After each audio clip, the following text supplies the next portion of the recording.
being recorded.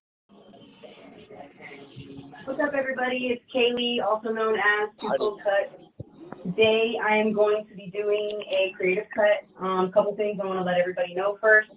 You can keep your microphone muted so that you guys can hear me and there's no background noise.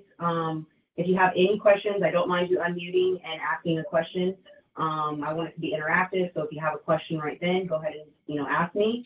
Also, keep your webcams turned off just so that we can maximize the entire screen, so that we can continue seeing the entire class the whole time, and as well as the class is recorded, and it will be on the Zero website for future reference, or anybody that also wasn't able to join, you can let your other barber friends and stylists know that it will be on the website.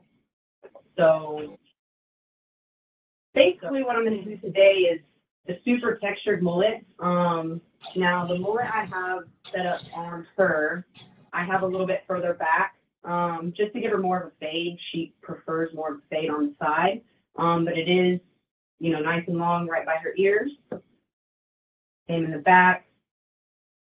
And then Guests have been muted. You can unmute your line by pressing *6. I'll do some type of design or something, and I'm also going to do enhancements on the side and the hook lineup as well, just to show you guys how I do enhancements. I know a lot of people have questions about that. So, all right, get this all wet first. I'm just putting a little bit of water in her hair, and then the next thing that I like to add now is some sea salt spray by Hunter 1114. I prefer to add it before I actually cut the hair, just because by the time I'm cutting the hair, it's going to be dry, so it's going to have that nice textured, salty feel.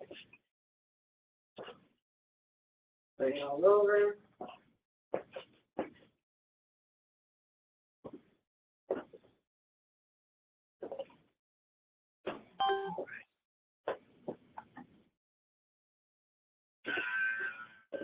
And it kind of depends when I'm in the shop how I go about cutting texture. A lot of times I will use shears. In this case, I'm going to use my 1040s just to be able to show you guys that not only can they cut wet and dry hair, but it can texturize and cut like shears too. So it's actually great to use, saves a lot of time, especially when you're moving super fast in the shop.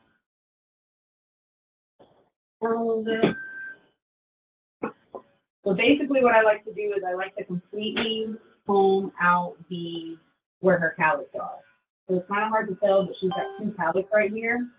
So I'll, brush this forward, down. I think of it like a windmill. So just brush it completely around. Get it to where it's set nice, and then I'll start cutting from the back. So I always will cut from the cowlick area. And then basically when I want to texturize using the 1040, I'll take the hair, I'll go just like this at angles all the way across. And thankfully, even though our blades are sharp, it doesn't hurt your fingers at all, and it's not going to cut you.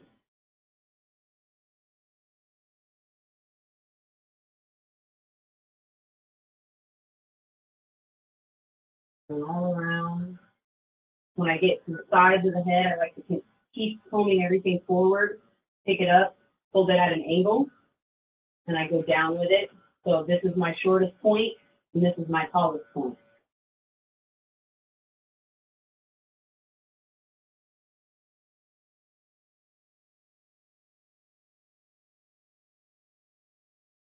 This is about the last section I'll grab before I do the front, because it's also a little bit of a crop mullet, but also because the front and the bang area or the lineup area, I will save separately, so that way I don't kind of overdo it or take something off that I don't want to. And also I kind of like to work in the front when I'm doing this section, just so I can see everything perfectly.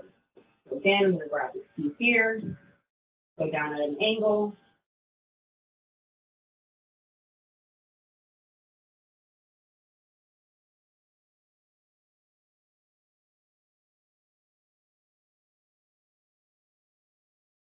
Extremely powerful. They have no issues cutting through the wet hair. Great. This side. Here, again, I want this side down here, closer to the ear, to be shorter than up here.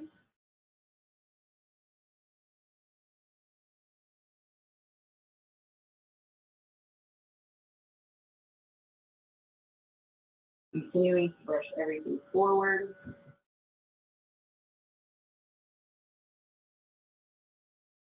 Again, grab that last area right before the bang.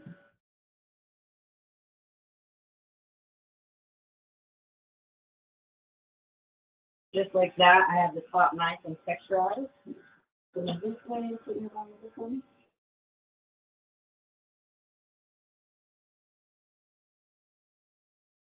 All right, so like I was saying for the front, what I'll do is kind of have them lift their chin up just a little bit. And then what I'm going to do is come at it at an angle. So now you can see the shortest part, which is where the tip of her bangs are, or her lineup.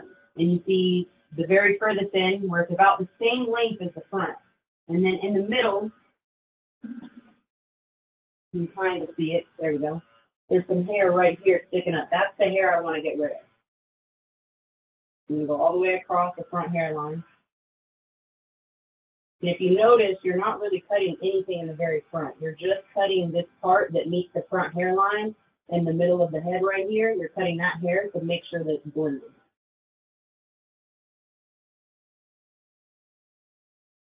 Again, you want this hair right here, right before the crop, to be a little bit longer because that's what's going to hang down in front of the crop as well.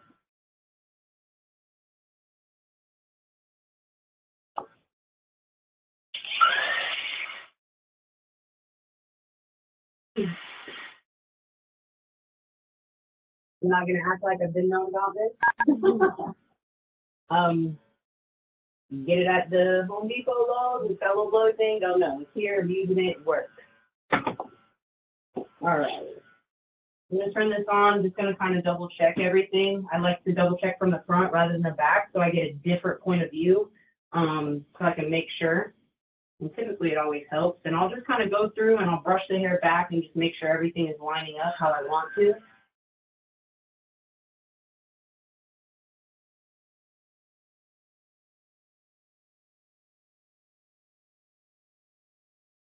And when it comes to crops and mullets and mohawks, whenever you're doing the hair and you have some pieces in the back that are sticking out while you're working, don't worry about this. This is actually what you want because it's going to create the volume and the texture to come up and it's going to lay exactly where you want it. I know there's been times in the shop where I'm cutting hair and I have a mom frantically come around the corner and they're like, this is what I don't want. I'm like, okay, I'll make sure that, by the end of the cut, it's placed everywhere exactly how you want to.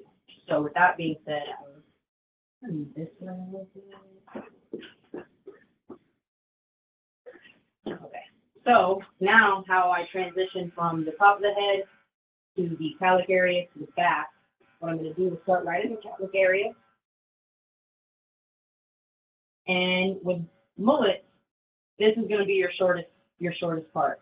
So back here, you can tell that there's drastically a difference. I'm not really going to take that away too much. I'm not really trying to take away any length. All I'm focusing on right now is texturing the ends and making sure that it's textured to lay how I want it to whenever I'm ready to style it. So again, I'll just kind of go every other space. This is just a super texture. I'm not really cutting it like I did the top, where it's every bit. I just want a little bit here and there.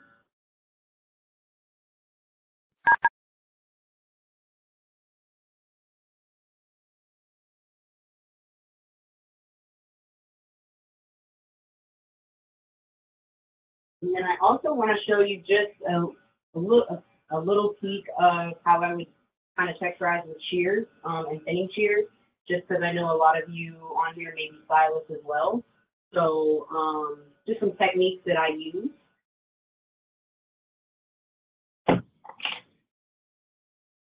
When I'm working on the front and I want to create different textures and different lengths of the hair, I'll have them tilt their head down.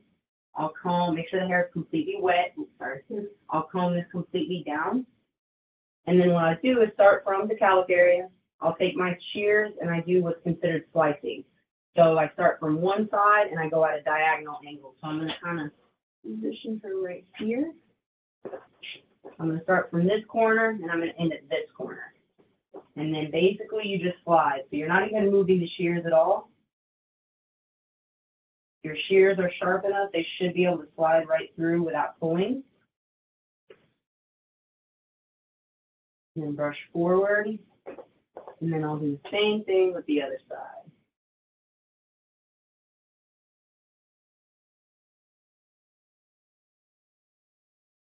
You don't have to worry about it taking too much off unless you're like actually using the shears, then that's where you have to worry. But if you're just sliding, there's not going to be it's not going to have any issues as far as taking chunks out or anything like that. I never have, thankfully. And then also with mullets, even if I'm using the clippers to cut, I do like to go around and make sure this area is exactly how I want, because this isn't necessarily important as far as getting it to blend, because this is supposed to be messy and textured and all over the place. Right here is the crucial part of the mullet to make sure that, me personally, I don't like any weight lines. I know some barbers, they like to leave like the little weights that, you know, how you can see kind of like it's not a line as far as like a fade line, but it's the weight line. You guys know what I'm talking about. I don't like to leave any of that. I like to leave complete blurriness, as you can say, to blend from 0 all the way up to 2 inches of hair. So I will take the shears to do that. And then tilt your head this way. I'll just kind of grab it from here. This I want to leave long, so this is not what I'm worried about. Just kind of make sure this hair right in here is where I want it to be.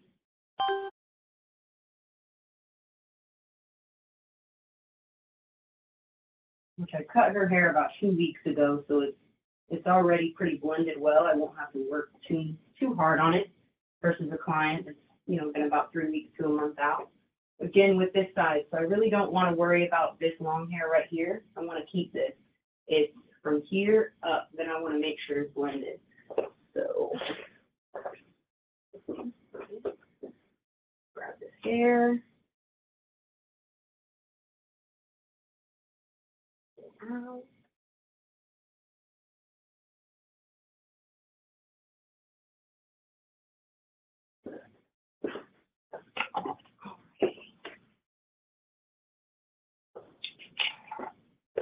Now I'm going to use my Phantom 3700 by Vero. Never use it on high heat. I always use it on medium heat. High heat's just too harsh for the hair.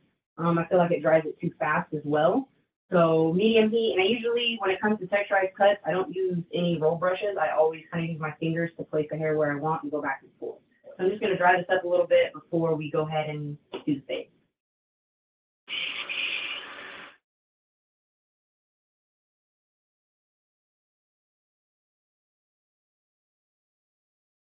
If you notice, when I'm using the blow dryer, what I like to focus on the sides is using my fingers to push it this way, and as well as drawing it that way as well, so that way when this is faded, this is all kind of forward, and it's not, you know, styled on the side at all.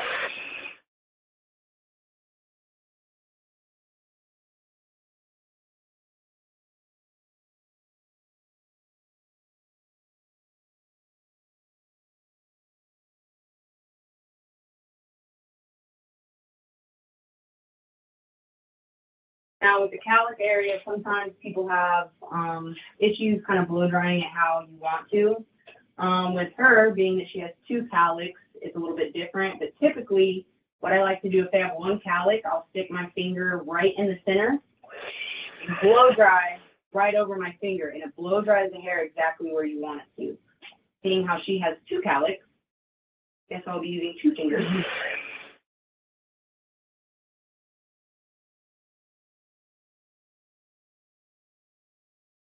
To blow dry it exactly where you want it. Now you can see that I have the hair laying exactly how I want. Now, of course, when I go to style and add product, this will all be texturized and all around, so you're not going to see her cowlicks. But essentially, when it's blow drying, you want to train it to where you want it to go. Now, the back of her hair, I'm just going to kind of blow dry all over the place. This is what you want to be messy and texturized and fun and have volume. So this, you can blow dry in every which direction is that I recommend.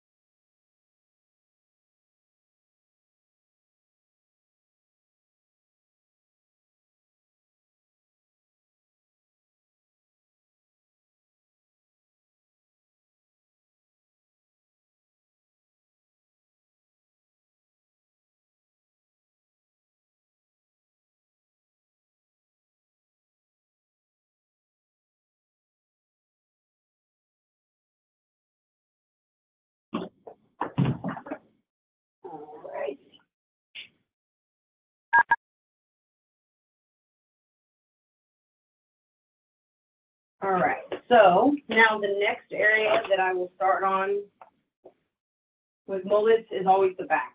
Usually this is with tapers, anything too. I like to just start with the back just to get it out of the way. Hold that real quick.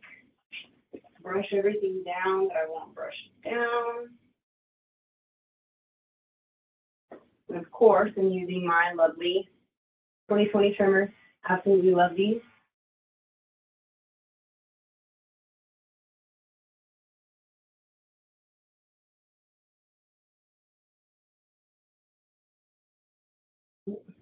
Of course, they got stuck in my bag and the screw came in.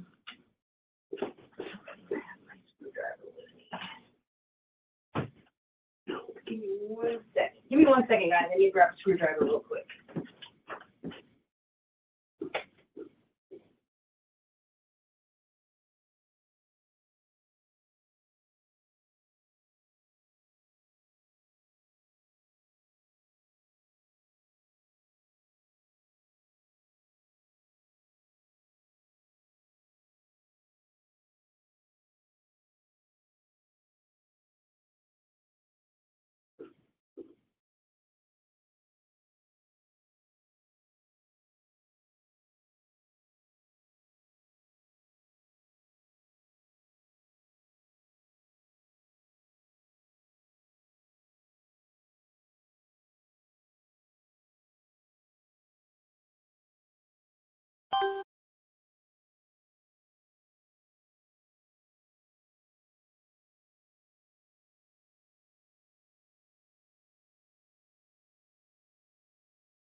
Okay, we're good. Been in my bag for 2 days. I guess my little screw right here came loose. Okay, now that we have that under control, going back to lining it up. Again, I just want to keep it real wide.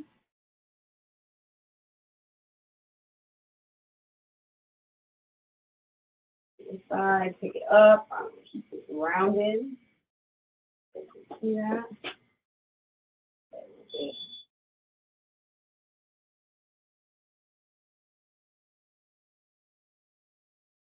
Right.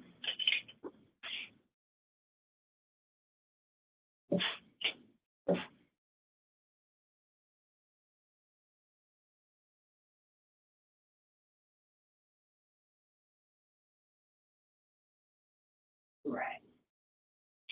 Now, next thing I will do, we don't really line the front up. We like to keep it just a little bit choppy. But what we do is right here on the corners, we do give her that line. So what I'll do is take a comb, lift this hair up. And again, I'm not going to do it all the way across because that's not not lining her up that way. But just this edge right here, just the corner. And the side.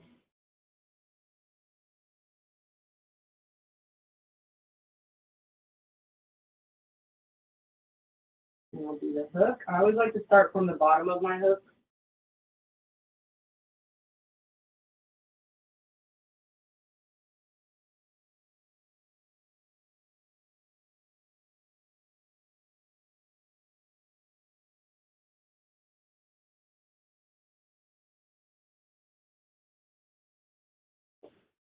And then essentially a lot of mullets, basically you're just going to fade kind of right here. Again, I have her fade just a little bit around the ear because she likes more of a fade. So how I'm going to set it up is going to be a little bit differently. Again, I don't want to give it a mohawk vibe, so I'm not going to give it a burst fade. So I take the line straight back.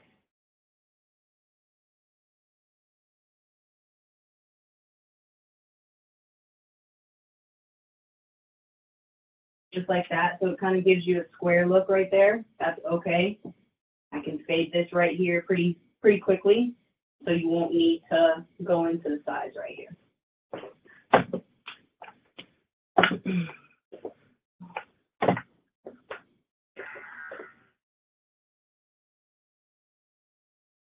Me personally, I am absolutely obsessed with 1040s. They are what I fade with. They are what I can fade fast with. And they are what I've used since I first began with JRL. And I love the 2020s. They're great for getting bulk. They're amazing for wave cuts. And they're amazing for tapers. But personally, when it comes to straight hair and it comes to this type of fading that I like to do, I prefer to use the 1040 just because I like that fade a little bit better. One of the things that I always do is when I'm fading, I don't ever open my lever up and make a line, and then I have two lines. Me personally, I like to keep anywhere, I want to keep at least one line going. I don't want multiple lines in the head. To me, it gives me anxiety and it makes me work much longer because I feel like I have much more to do. So I would start close and immediately start to attack taking this line out. Being a barber for 5 years, I'm comfortable doing that because I know not to take it too high. I know people for starting, stylists that are kind of learning fading, I would recommend opening, putting that line there so you know where not to go past when you do take out this bald line. I like to use C-stroke, so I don't really leave harsh lines behind. Just leave just kind of like that soft weight line you see. It's not like a harsh line that you would see if I went in and wasn't using a C-stroke. Using the corner of my blade, only probably the first 4 teeth are being used when I focus on this part. And that's with the mohawks as well. I like to pull the ear down and come around the corner just like this. And on the other side, I use that corner and do the same thing.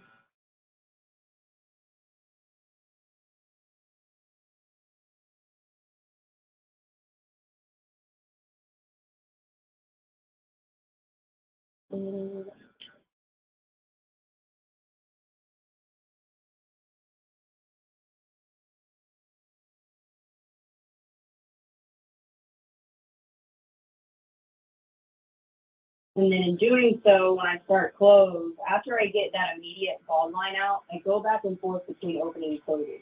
That right there is why I use the 1040 to fade when I'm doing something like this, or bald fades. And I use these when I do bald fades if it's super textured on top, and then I have to fade quickly. If it's something where I'm doing a 2 or 3 on top or a wave cut, then I use my 2020s because it's completely different. It's better, the blade's longer. You can fade differently with that. I like using that to fade to that style. But in this case, I'll go back to opening and closing. It saves me so much time versus stop fading, go back, pull the lever down, move it up a little bit, and go back and forth. Once you get the hang of these, you shouldn't need to use each click. It should be open and closed at all times.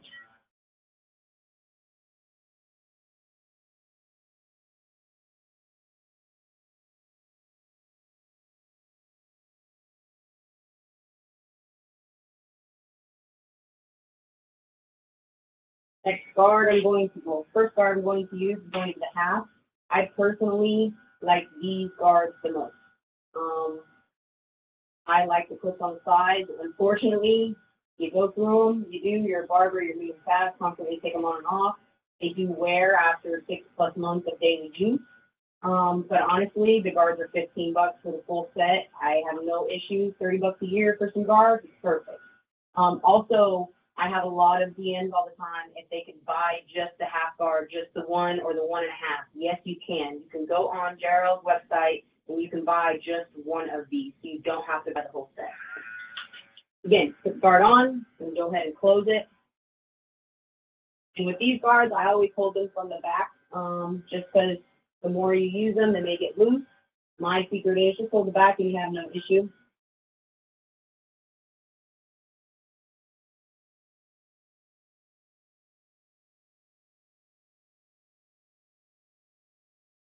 Put it up.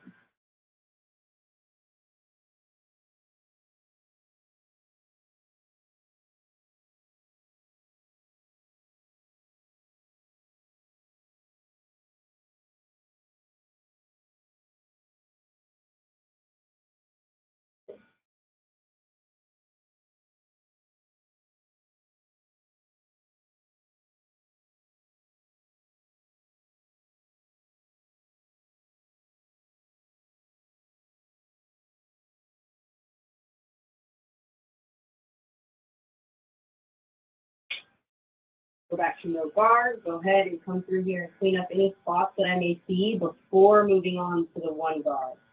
So I know a lot of barbers, they'll quickly do the fade and then they'll come back and detail.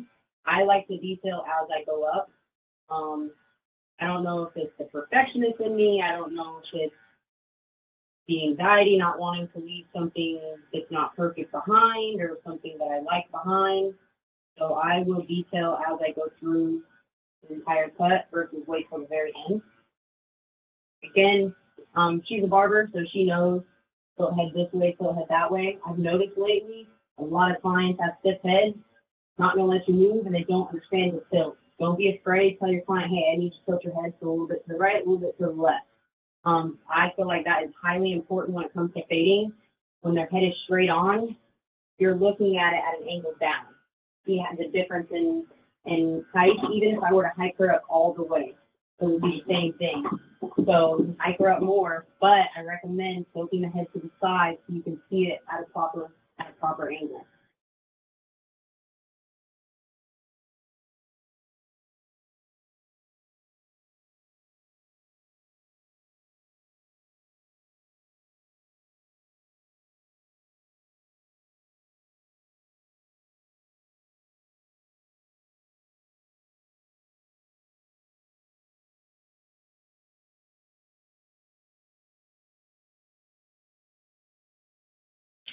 Back with the half guard, I have it closed, just using the corner, probably about 2 or 3 teeth. Now I have it open, again, just using the corners, kind of going up. When you have a guard such as a half on your clipper, and you're going at an angle, it's no longer a half. It turns into about a 1.5, give or take. So as long as you're going at an angle, and in my case, I'm going up and down, you're not going to leave too large, you're not going to leave patches behind. And when it comes to doing mullets or mohawks, anything where you're kind of going in this direction, even a drop fade, if you're doing a dramatic drop fade that drops down, awesome to use the corners.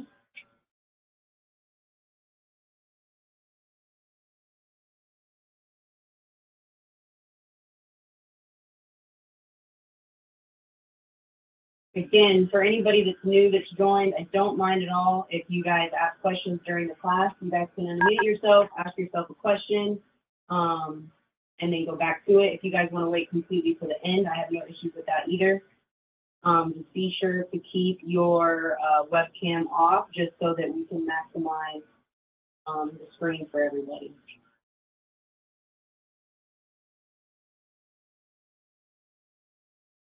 Pretty good. Now I'm going to move on to my one. So the one, now I'm going to have this open. Not really doing too much fading here. Very little I can do. Some people will come through with shears and finish it up, thinning shears. I'm going to go through with my one just to take this lightness just a little bit higher, and then we'll finish blending. That's why I say it's important just to use the corners, especially when you have to fade very fast. And what I mean by fade fast, I mean fade fast from a 0 to finger length right here on the side. Like my fingers, I can put that with shears right here on the side. So when you have to fade that fast, it can be very, very easy to chase that line up. I remember when I first began, I didn't really do a lot of mohawks or mullets. I was in a military base, so I did nothing but bald fades, but there's plenty of times where I found myself chasing that line up. So I would watch other barbers fade and notice they're using the corners. Again, because like I said, if you have a half guard, or again, if you have your one on and you're using the corners, it moves in towards the 2 in this case, 1.5, 2. So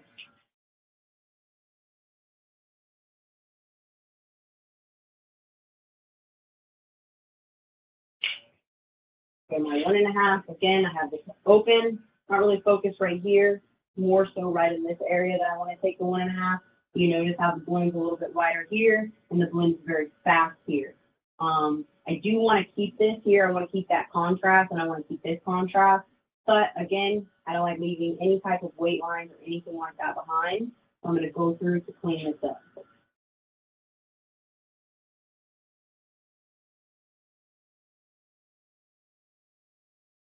In this case, I'm going to go ahead and switch to my comb since I'm working with longer hair.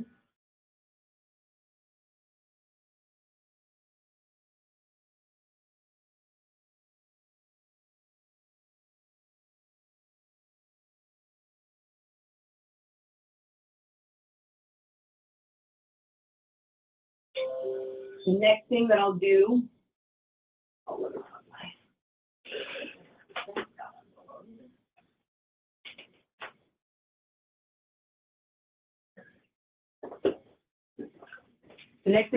when I'm fading anything like that, when it has long hair that it's attaching to, I like to come from the front and look directly at this.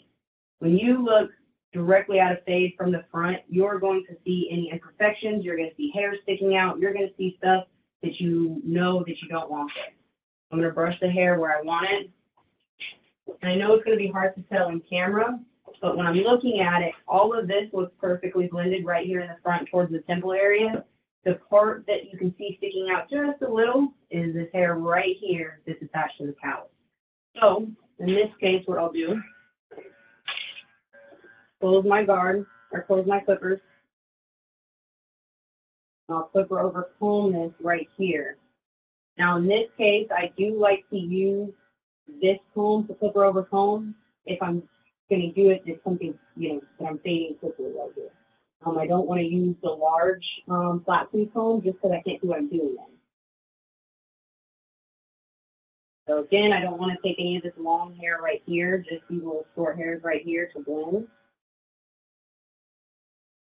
It's kind of hard to see doing it.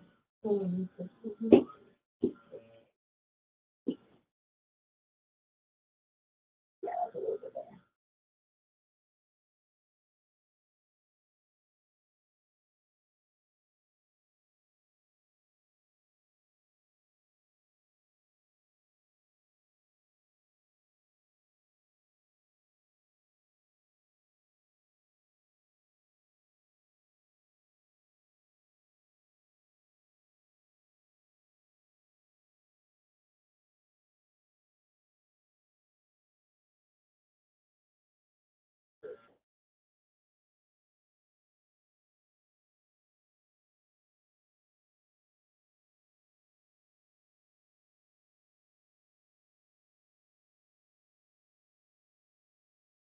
Now I'm just kind of detailing with the clipper over comb, just right in here. You see that? So perfect. I'm going to leave her head right there. If you're looking, this area right here, that is what I'm going to get rid of.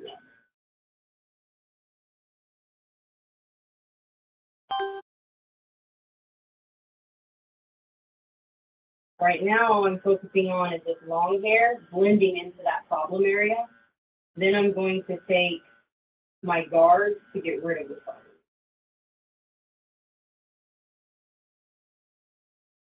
Again, I'll go through and texturize the hair as I'm cutting so I can see where the hair may or may not lay depending on how her hair is that day.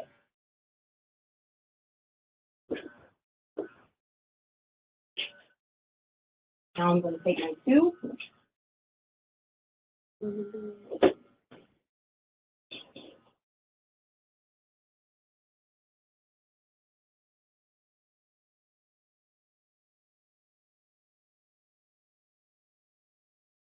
Again, using the angles, the corners, going at an angle.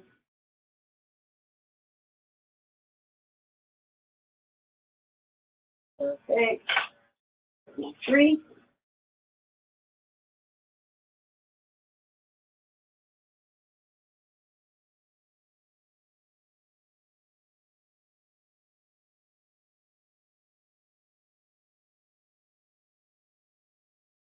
Come to the front, check that out. This is much better.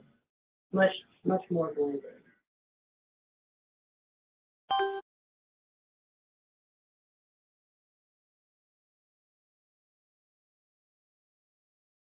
Also, the best way to check a fade is from the front as well. So if you check it from the front, kind of tilt her head just a little bit, You see any perfections? If they're definitely there, go ahead and do it. Your mirror's not going to lie to you. You looking in the front of your client, it's not going to lie to you. When you're looking straight on, your eyes can get lost and they can lie to you. But when you change positions and you look from a different angle, it's not going to lie. Now I'm just going to go through any little spots I see. No line, so I don't have to focus on that. Just focus on, either dark spots or light spots. Everybody's hair is different. And when you're fading, there's cases where you have little clumps of hair here, and then it's a little bit less dense over here, and it kind of changes. So you have to, you have to make it an illusion. So in some areas, it might be a little bit shorter.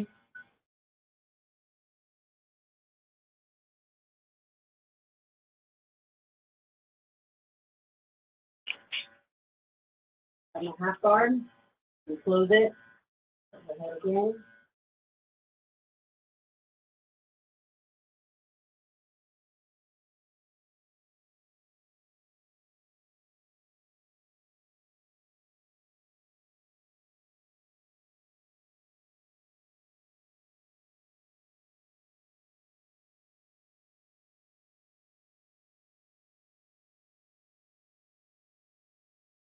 Again, using just the corners. Last guard, the details come through with the 1.5.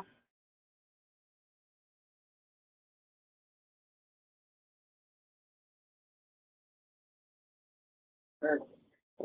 I'm going to shake it from the front one more time. Perfect. Now what I'll do is I personally like to work on half of the head at a time. So we did the top, we did the back at the same time. So I'm working on this side. I'm going to go ahead and go through with my razor. Razor everything that I need razored. Me personally, unless it's asked or if I know the client's skin type, I always dry shave. Very, very light-handed. I don't leave behind, scrapes or redness or anything like that. I know some people will use, shaving cream or shaving gel.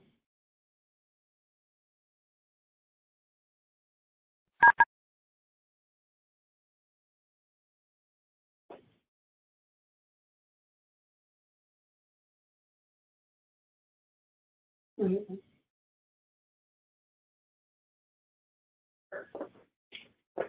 Then I'm going to come through with my shavers. I use Braun. I personally love these shavers.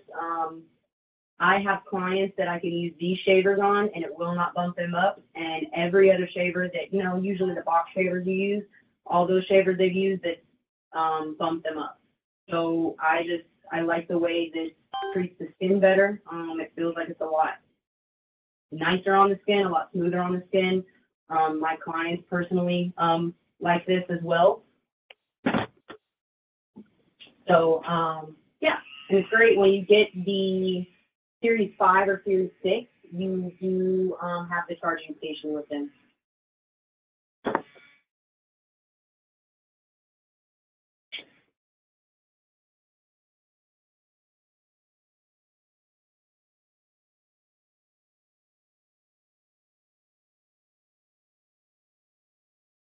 I like to leave it to where you can move it like this. There is a button, and they do have clicks. I just like to leave it where it's free range because I go back and forth on which one that I like to use. So in this area, I'll push it forward just so I use this bottom one right here, just so I can get right in there and bald it out. And I love these because when you're going around and doing a bald fade, and it depends on the mood I'm in. A lot of times I'll do this last. And if you do this last, it's not going to interrupt your fade at all. Literally, if you go in and come up, it's going to fade. It's literally going to fade the ball. I don't even know how to explain it. It's just awesome.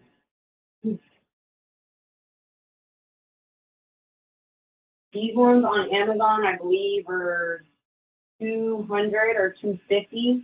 I waited until Black Friday because I did not want to pay that price, and I've bought them on Amazon for $120. It came with the charging case and everything, so you'll get the same concept. All right.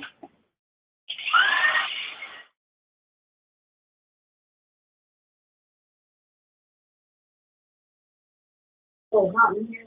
Do it down real quick.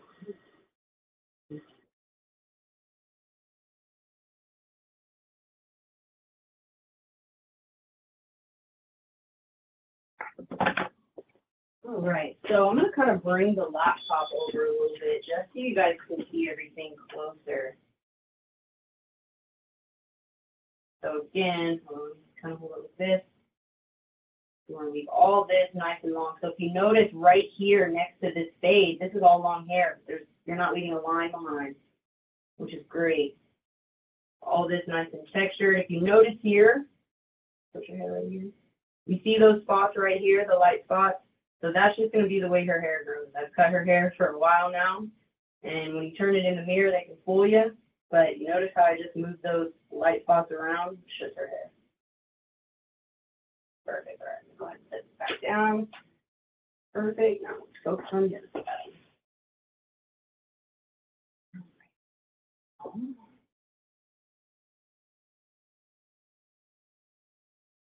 There we go. How's that, guys? A little better? Not bad?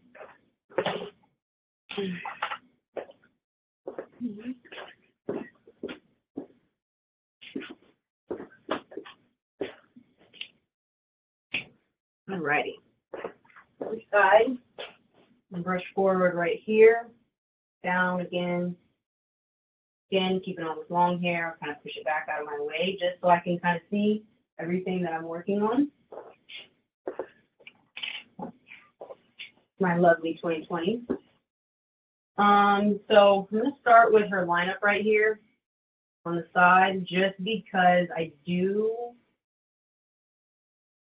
want to do some type of part again. I think I will utilize the part I did give her a couple of weeks ago, and then go from there. So in a case where I'm doing the creative cut and I'm starting with line work first, like I know I want to do a design or just something on that side, I'm always going to start with the design first. I'm not even going to do the bald line. I'm not going to fade. I'm not going to do anything at all. Not even this curve of the lineup right here. I just wanted to get this one on the side out of the way so I can get those hairs. Again, you see the line that I gave her a couple weeks ago. We're going to go ahead and put that one back in. I actually really liked it. And then after I lay it down one time, depending on the hair, I'll go immediately with a razor, knowing her hair, unless I have her, because this is longer hair right here, unless I have that hair with gel on it, it's not going to go easily. So now what I'm going to do, I'm going to flip my 2020s upside down. My pinky is going to be used as a support, so I can use this as a pencil. So if you notice, I literally have this as a pencil. I have this facing down, pinky right here, and I'll literally lay it back exactly where it was, and it's going to clean up that bottom line for you. So when you first do it this way, you make the top line clean. So when you flip it upside down, and as long as you place it exactly where that line was, sometimes it can be a little hard, which is why I like the fact that the 2020s have this nice divot right here, and then it has this space right here. So it gives you more room, and it's out of the way of any hair. So again, go through, make sure that's nice and clean.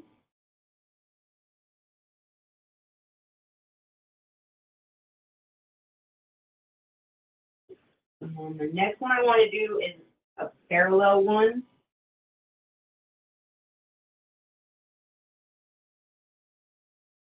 Right below.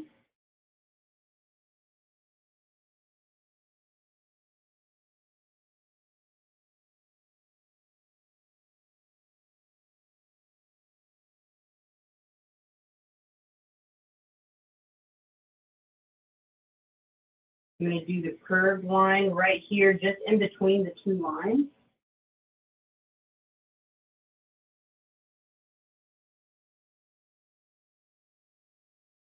Now what I want to do,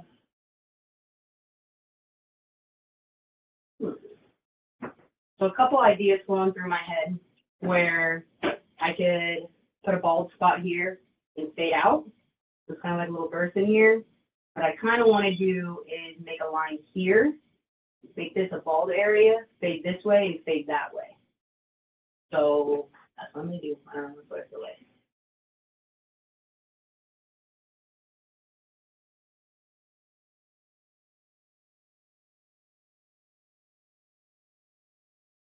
I don't want to go too far that way because from this line here, I got to fade quickly. This gives me more room, different contrast to fade. So.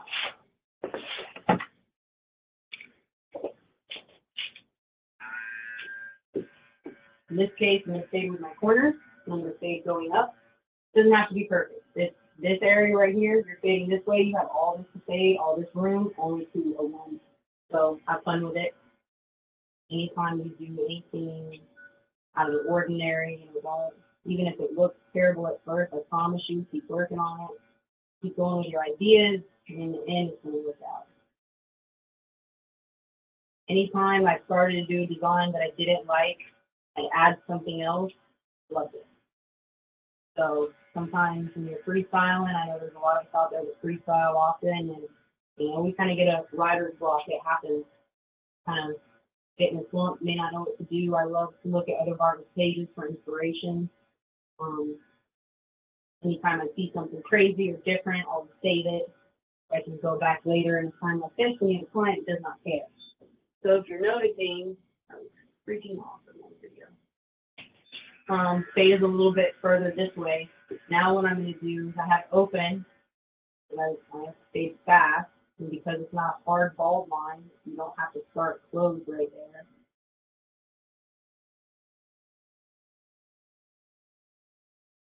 Fade down the side here to the back, because again, she likes that type of fade.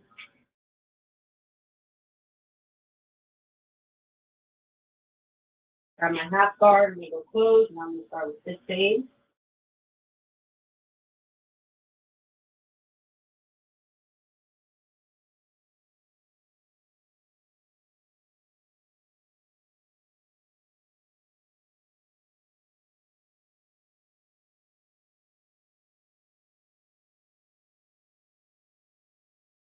Oh, it's freaking awesome.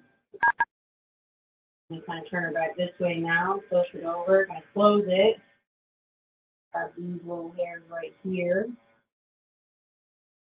I don't know, I guess being a barber so long, I can look at the hair and know if I need it closed or open.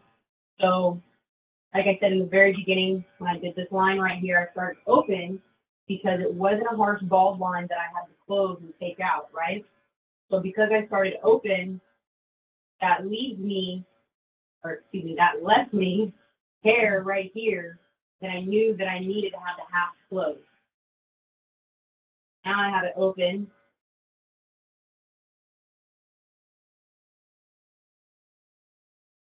All the way down. Here's not moving. Sorry.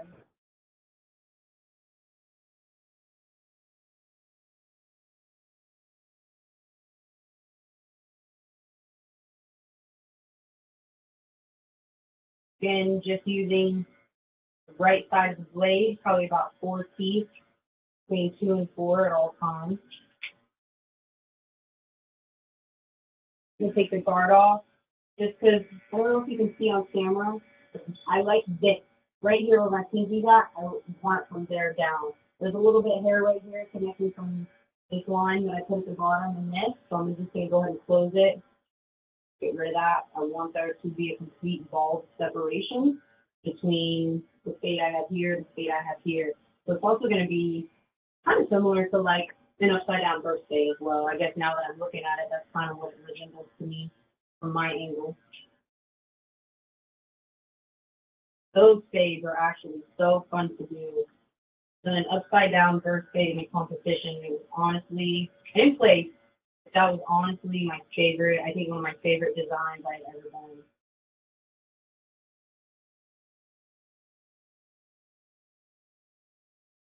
And I wish I was on a camera or phone so I could show you guys the different angles, but I'll pick up the computer just to check in and show you. Oh, that was awesome.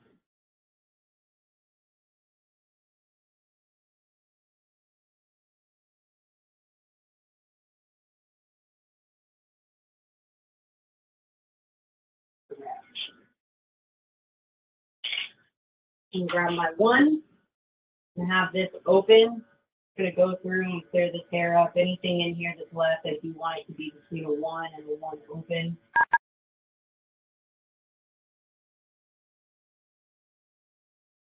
undecided what I'm going to do with this hair, so I'm going to leave it there for a second.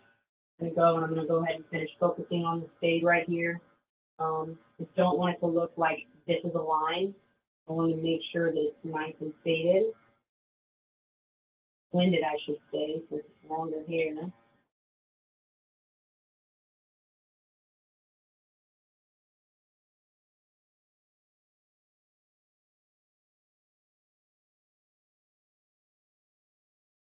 I'm going to stop real quick. I want to show you guys. Oh, yeah. Perfect. So if you're looking at that, there is not a single. You see what I did there? I made that initial bald line right here. I faded this way, and then I faded this way. Kind of like a burst on the side right here, which kind of gave it, from a distance, it's going to give you that reverse burst just a little bit. Great, though. All right, I'm going to go back.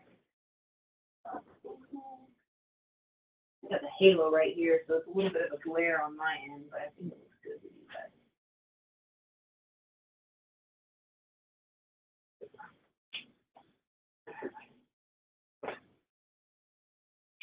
I don't know if these are still on the Gero website. Mine is very, very old, but I absolutely love this. If you can go in there and get one, I highly suggest it. You can take the bottom off, you put talc in there, screw it, the button here. I know most people are used to this one that does the same thing. This one is completely different than the one we have. These are smoother than this. This is a lot, it's not like, these are still soft, but it's not as soft as this is. It's a little bit smaller, but the way this comes out is a lot better than how this one comes out. And also I like the fact that, obviously it's a gel. But yes, 10/10 recommend these. I love these. I can go through and press a button, just enough talc comes out, where it's not annoying to me or the client. Also, it's good for, I have a lot of clients that actually ask for talc. So this gives them the idea that this is being a lot.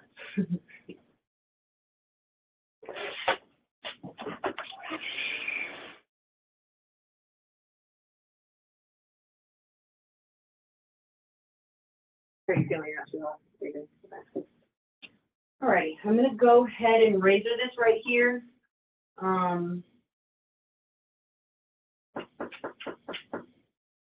I'm debating on, I do think I want to bald this out almost, but not completely, if that makes sense. So, to kind of show you what I got going, what I'm kind of thinking.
Now what I'm going to do, first I want to look at one thing. I want to fade this in to here and see if I like that. If I don't, I'm going to completely get rid of this because I know I like that. I've done that before. But I want to try something a little bit different. Again, being creative, you want to try different things. I'm just going to come through and kind of fade this up. I want it very short.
through, remove the little bald line.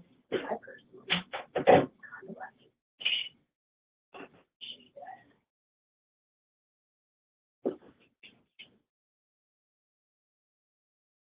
You notice how I have a faint line right here and then it's faded under? I really like that contrast. I'm going to go ahead and leave that. I'm going to take videos and pictures and place them online as well on Instagram so you guys can see. But now, I did bring my enhancement. I pray my gun is working from Amazon, so it's not the best. But if I can get it working, I'm going to do a little bit of enhancement for you guys so you can kind of see how I do enhancement.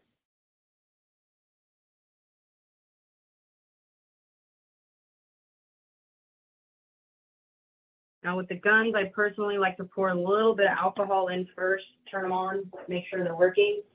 There's been plenty of times I've wasted so much color because I put a whole thing of color in there and realized it's kind of clogged, even though it's been cleaned, and it's still not shooting out how I want to.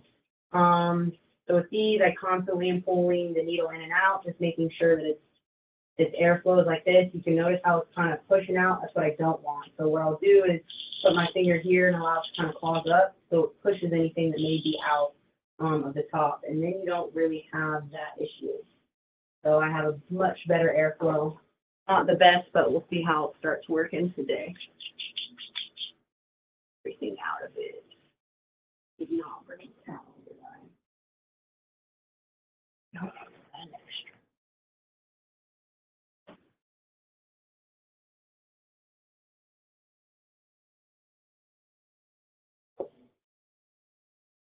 The color that I use is Kiss Express. You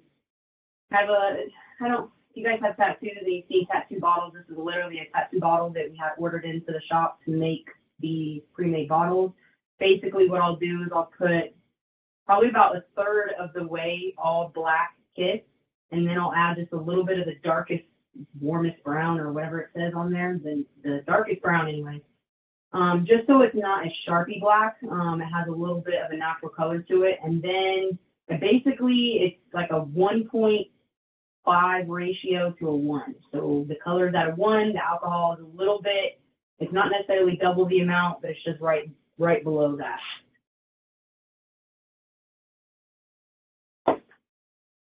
Next thing I'm going to use, you guys have a color card by Sean Cuts, either powered by 245, but these are Sean Cuts color cards. They're awesome, easy to clean off. They're amazing. So I always start spraying on here first, pull the needle out, get it exactly where I want it. If it'll spray, this is where here we go.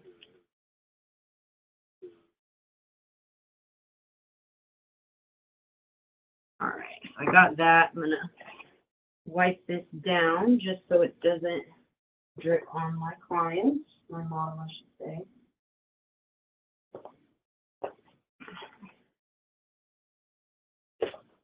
All right, so with enhancement, in this case, this line's pretty dark. I'll go through and put color there. If after I put color, I see a difference and feel the need to, but for the most part, I just want to kind of put it on this bottom line here.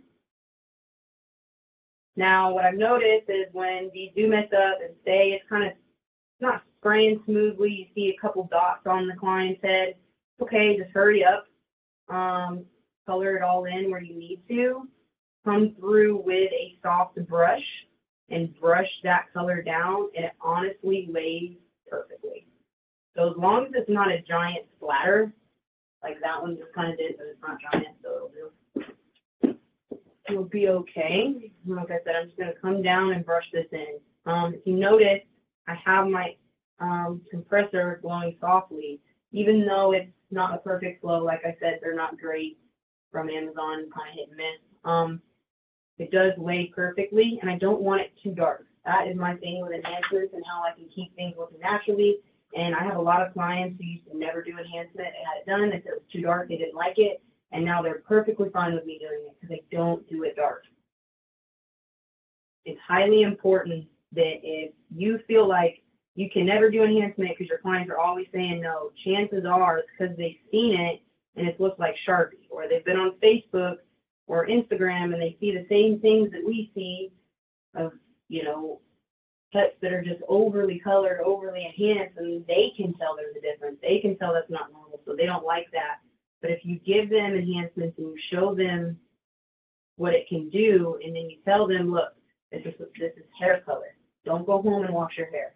If you can leave it in for 24 hours, that's what I recommend, just because it gives it time to dry, then you can rinse it and it will last longer. However, if you go home, wash your hair, if it's not out that first day, the second day it will be. So when you kind of explain it to them and tell them how to use it, they look at it a little bit differently. I had a client say, you know, I gave him that little spiel on how to use it, let it sit for about 24 hours and then rinse it. He said every time every other barber has ever done it, it's always been really dark and they've never told him. They're like, I don't know any type of maintenance. But yeah, it's hair color, so there is going to be some type of maintenance to it if you want it to stay. Again, so I'm always going to first blow it on the card. That way I don't do the first spray and it just splatter everywhere.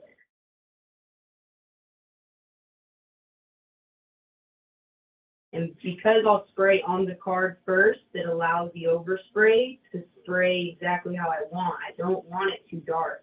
And if it comes out too dark, you see those two patches, I want to leave it just like that because that's just enough color for me to go through and move it around. Again, I don't want the color in here. I don't want the color dark towards the end because this is the contrast I want to maintain. All right, I'm going to show you because it's pretty perfect, but I like to show that not everybody's perfect, so this is what I'm going to do. So if you look at this corner, you see this corner isn't sprayed, but everything else is. So I'm going to go back and spray just that corner, and then we'll be good. I actually have like a little Sephora makeup brush at the shop, and I actually, in this case, I wouldn't, if I was in the shop, I wouldn't go back and grab the compressor just because it's very easy for the compressor to mess up and just spray hair everywhere or spray color everywhere. So I'd go through with my little makeup brush, dab just a little bit of color on it, and go through and actually draw it in where I want it to be. Go through and razor it. Now I'm not going to put enhancement on the bottom line because I want that shadow. I want you to barely be able to see that.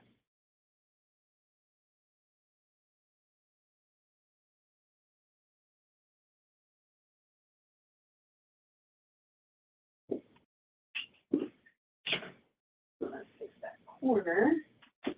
Bring it up.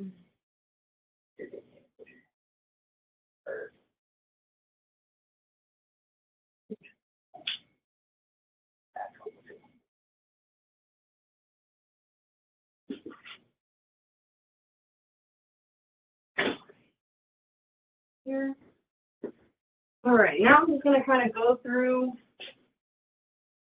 and just do a quick glance of the hair, make sure everything's kind of where I want it.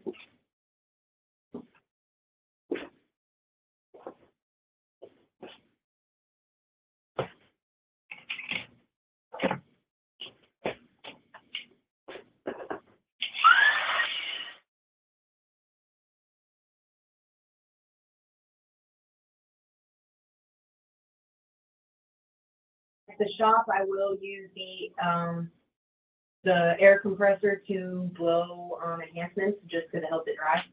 And I like it for it to be dry when the client is.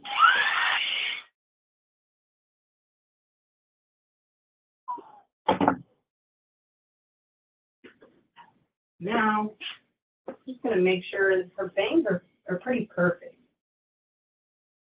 They don't really need to be cut too much. I don't want to leave that crop style, of course, so I'm just going to go through, kind of clean it up anywhere that I feel like it needs it.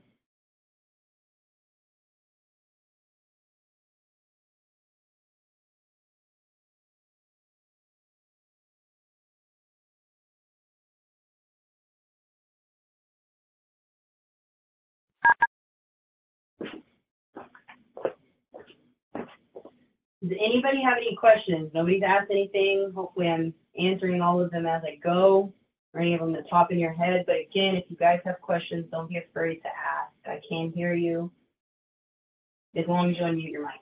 Thanks.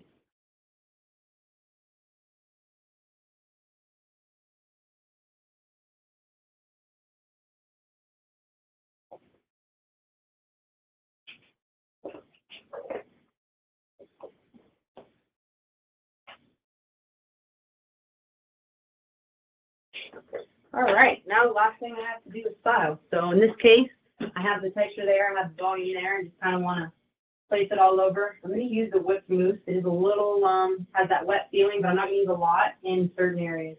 Right now, I'm just going to kind of grab a little touch of it.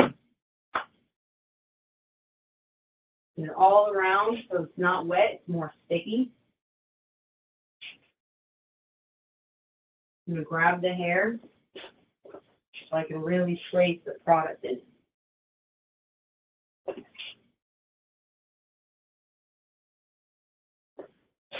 Now for the back, I'm going to use a little bit more just because this is for curly hair, and her back, or the back of her hair has a little bit of a wave and curl to it, so I want to kind of get it to come out a little bit.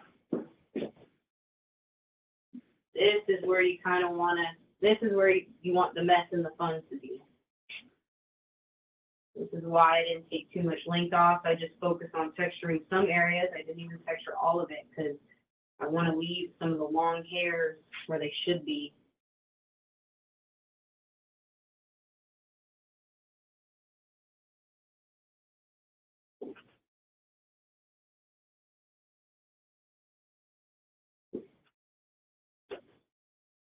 Kind of come around and swirl a little bit to kind of curl that for her.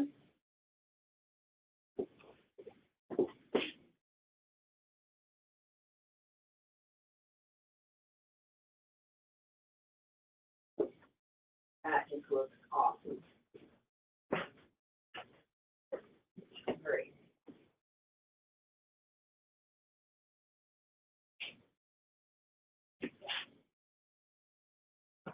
All right, team. All right. Now, when using hairspray, I always prefer, I was taught this from Barber Josh OP, or Josh, you guys know what I'm talking about. He's overseas. I went to one of his classes one time, and I kept seeing this. He's literally spraying it up. I'm like, what the hell is he doing? And it wasn't me. It was one of the other barbers in the class that asked what he was doing. And basically, he explained it like this. When you take hairspray and you spray straight on it, what does it do? It completely re-wets the hair. That's what you don't want. You want the stickiness and to be able to hold the hair where you want it to, but you don't want the hair to get re-wet. So he sprays it up and allows the particles to fall on top of the hair so that it's not completely wetting. So he'll pull it out about 6 to 12 inches and just spray above it so that when the particles fall on the hair, it's just falling right there rather than getting it all wet.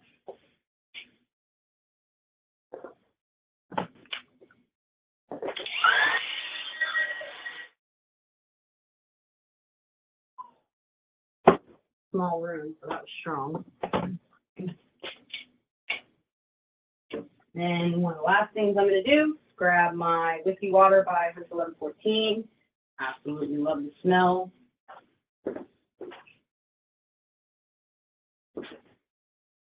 Kind of spray all around. I'm going to show you guys a little bit more.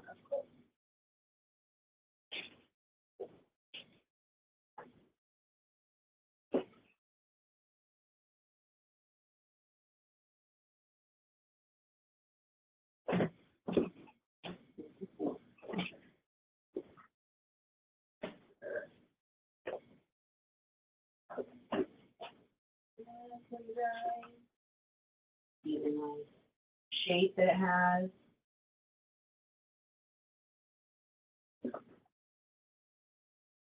All the texture in the hair. It is beautiful. Put it on from the back. Position it.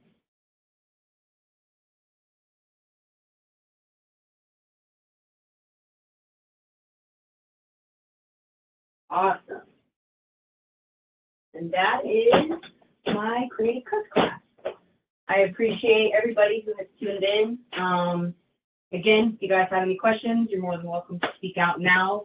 Also, anybody in the future who's looking at this, I have no issues reaching out on Instagram, TooCold Cut. Ask me any questions you guys may have, questions, concerns, or whatever it may be, comments.